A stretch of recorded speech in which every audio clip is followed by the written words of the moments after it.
Hello everyone. I hope कि आप मस्त होंगे और अपनी पढ़ाई में व्यस्त होंगे।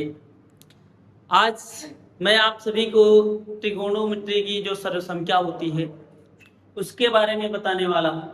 जो त्रिकोणोमेट्री की सर्वसंख्या होती है वो कितनी होती है? 3 होती है। देखो, पहले हम लिखते हैं क्या भैया? त्रिकोणोमेट्री की सर्वसंख्या। ठीक है, हम त्रि यहाँ त्रिकोण मितीय सर्व संख्या की बात करते हैं।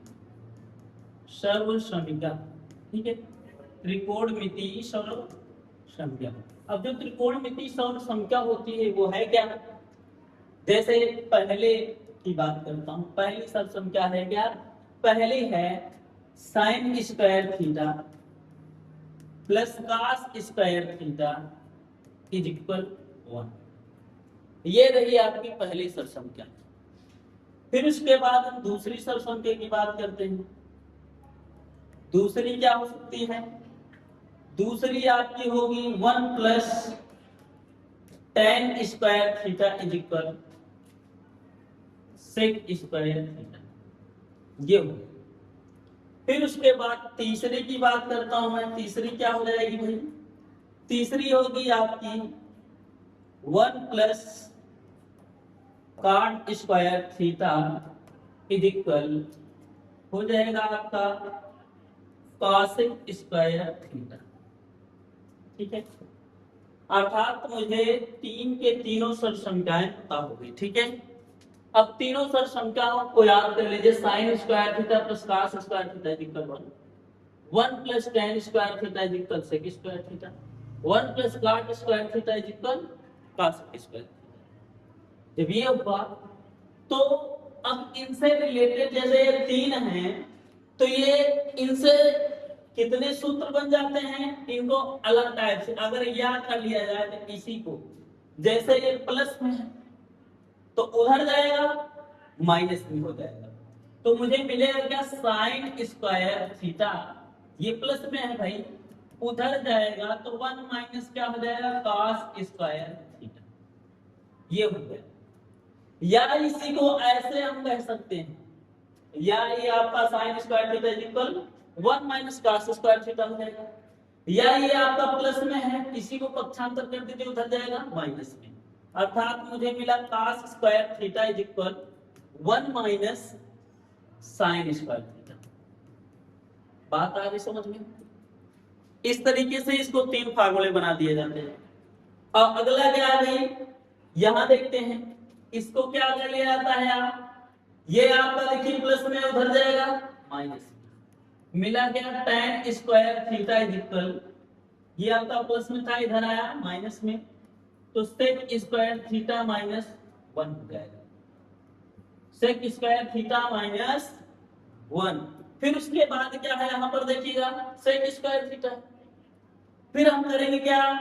tan स्क्वायर थीटा बराबर निकालेंगे। अब की बार एक बराबर निकालेंगे। ये प्लस में है तो उधर जाएगा माइनस में, अर्थात मिलेगा क्या? बराबर 1। सेक स्क्वायर थीटा ऑलरेडी था, ये प्लस में था, उधर जाएगा माइनस।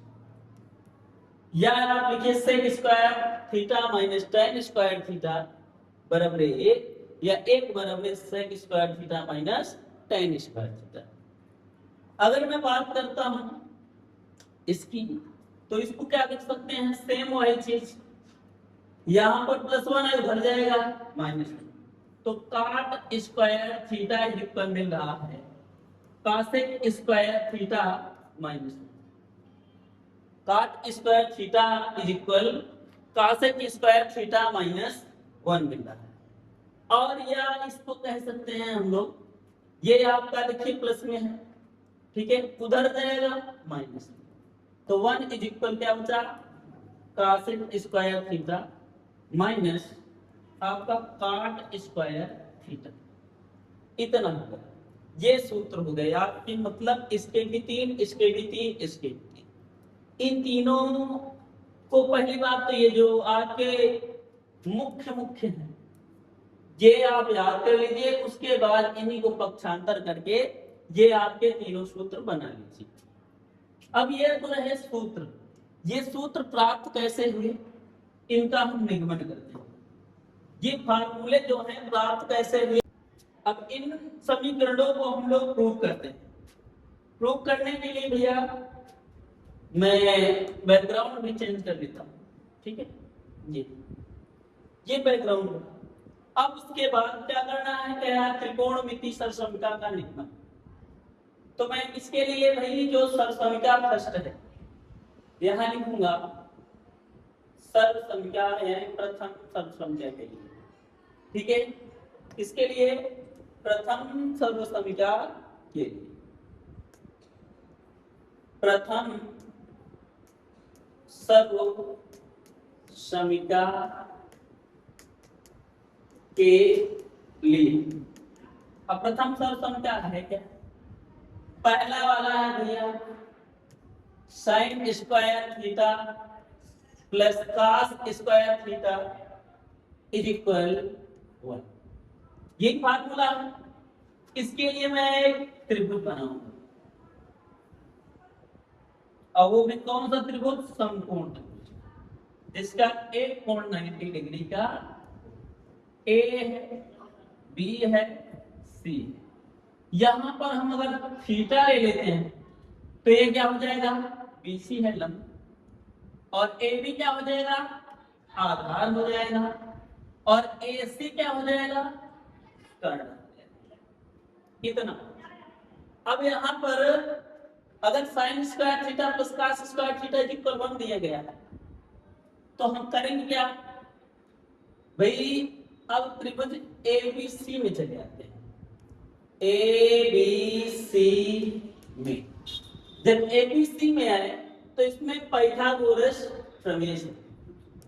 जो पाइथागोरस प्रमेय है, तो पाइथागोरस प्रमेय से देखिए, पाइथागोरस प्रमेय से क्या मिलता है मुझे, कर्ण का वर्ग बराबर लंब का वर्ग प्लस आधार का वर्ग।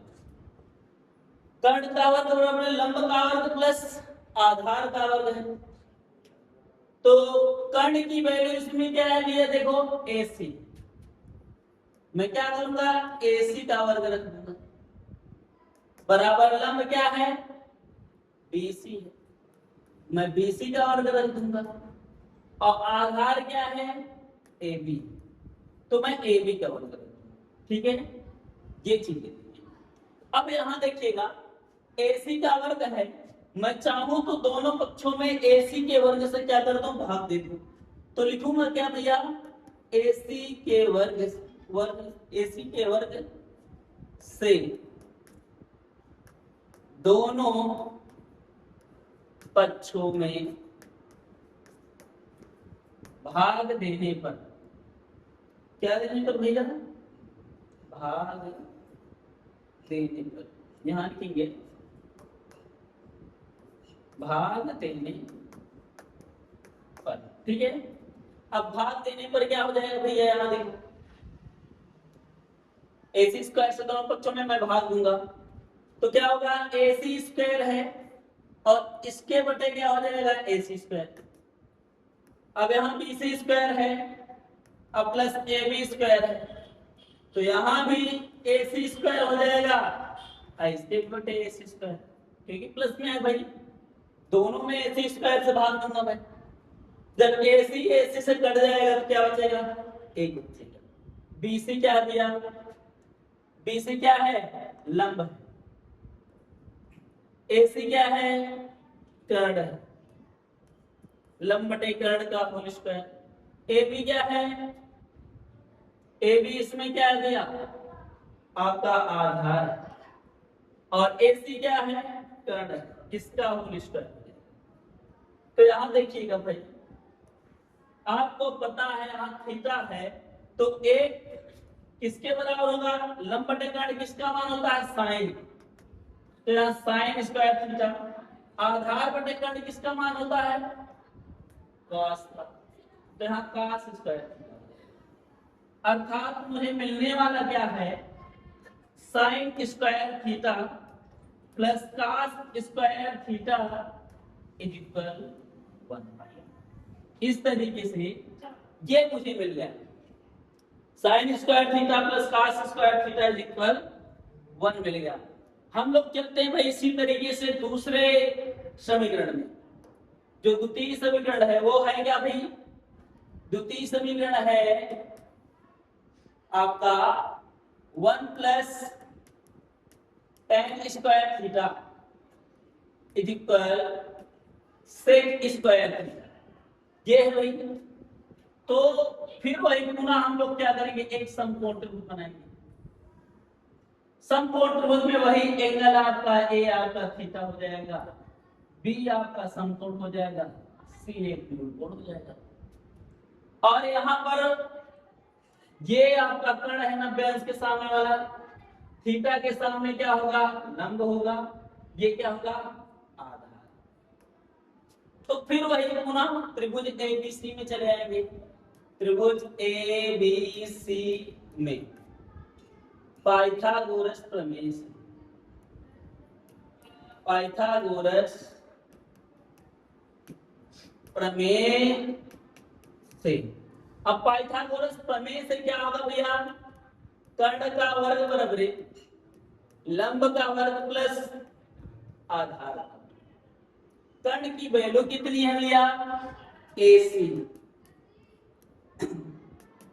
AC का वर्ग, लंब कितना है भैया, BC का वर्ग। थोड़ी सी AC का वर्ग, BC का वर्ग, अब प्लस आपका AB का वर्ग। हम करेंगे क्या भाई, अब की बार मुझे किसको हटाना है भाई, अब की बार AB से मैं भाग दे देता हूं। किससे, AB से भाग दे देता हूं। दोनों पक्षों में AB से भाग देने पर यहां AB स्क्वायर से दोनों पक्षों में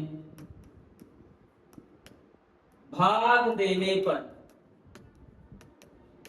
अभी तक तो AC से दिया, अब मैं AB स्क्वायर से दे रहा हूं।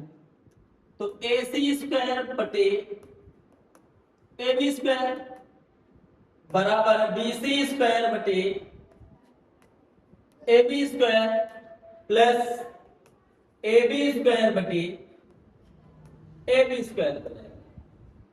अब आपको पता है AB स्क्वायर से AB स्क्वायर कट जाएगा, AC स्क्वायर अर्थात AC किसके है, कर्ण की वैल्यू है, कर्ण बटे AB कितना है, आधार, कर्ण बटे आधार का वर्ग बराबर BC की वैल्यू क्या है, लंब, और AB क्या है, आधार। तो आधार का वर्ग, अब प्लस यहां देखिए ये तो स्वयं से कटेगा, तो क्या हो जाएगा इसकी वैल्यू 1। तो यहां कर्ण बटे आधार, ये कर्ण बटे आधार है, इसका होल स्क्वायर है भाई। और यहाँ कर्ण बटे आधार किसका सूत्र होता है, कर्ण बटे आधार किसमें होता है, सेक। क्या sec square theta is equal लंब बटे आधार क्या होता है, tan स्क्वायर थीटा प्लस 1, अर्थात मिला क्या मुझे 1 plus tan square theta, 1 plus tan square theta is equal sec square theta. ये हो गया 1 plus tan square theta is equal sec square theta, ये आपका हुआ। ठीक है, ये दूसरा समीकरण इस तरीके से हमारा प्रूफ होता है, सर्वसंख्या होती हुई। अब हम अगली सर्वसंख्या भी जानते हैं। अगली वाली सर्वसंख्या क्या दिया, यहाँ तीसरा देखिए, तीसरी सर्वसंख्या है 1 plus cot square theta is equal cosec square theta, यही है। तो हम लोग करेंगे क्या इसको भाई, 1 plus cot square theta is equal cosec square theta, पुनः वही काम, सबसे पहले चले जाएंगे समकोण त्रिभुज में ए बी सी, बी को 90 डिग्री, ए को थीटा मान लेंगे तो ये 90 लंब हो जाएगा, थीटा जिस पर टिका है आधार है, और AC क्या हो जाएगा भैया, कर्ण। तो यहां पर 1 plus cot square theta is equal cos square theta मिला है। फिर वही हम त्रिभुज ABC में चले आएंगे और यहां लिखेंगे क्या भैया, पाइथागोरस प्रमेय से। अब पाइथागोरस प्रमेय से क्या मिलेगा आपको, वही कर्ण का वर्ग अर्थात AC का वर्ग बराबर AB का वर्ग प्लस BC का वर्ग, यही होगा भाई। तो हम लोग करेंगे क्या, AC का वर्ग है तो यहां देखो भाई BC, अब की बार में किससे, BC स्क्वायर से दोनों पक्षों में भाग देने पर, दोनों पक्षों में भाग देने पर। अब AC स्क्वायर है तो इसमें भी ये AC स्क्वायर में मैं BC स्क्वायर से भाग दे रहा हूं, और AB स्क्वायर है तो AB स्क्वायर में भी AC स्क्वायर से भाग दे रहा हूं, और प्लस BC स्क्वायर है तो BC स्क्वायर है इसमें BC स्क्वायर से भाग दे रहा हूं। अब BC स्क्वायर से BC स्क्वायर कट गया, AC बटे BC, AC बटे BC, AC क्या है, कर्ण, BC क्या है, लंब, इसका क्या हो गया, होल स्क्वायर। AB अपान AC, AB अपान AC, AB क्या है, आधार, और AC क्या है, AC क्या है, कर्ण। यहाँ AC कैसे हो गया भाई, मैं सब में तो BC से भाग दिया हूं, तो AC कैसे हो गया, मुझे यहां पर भी क्या करना है, BC स्क्वायर लिखना, ठीक। तो हो क्या जाएगा भाई,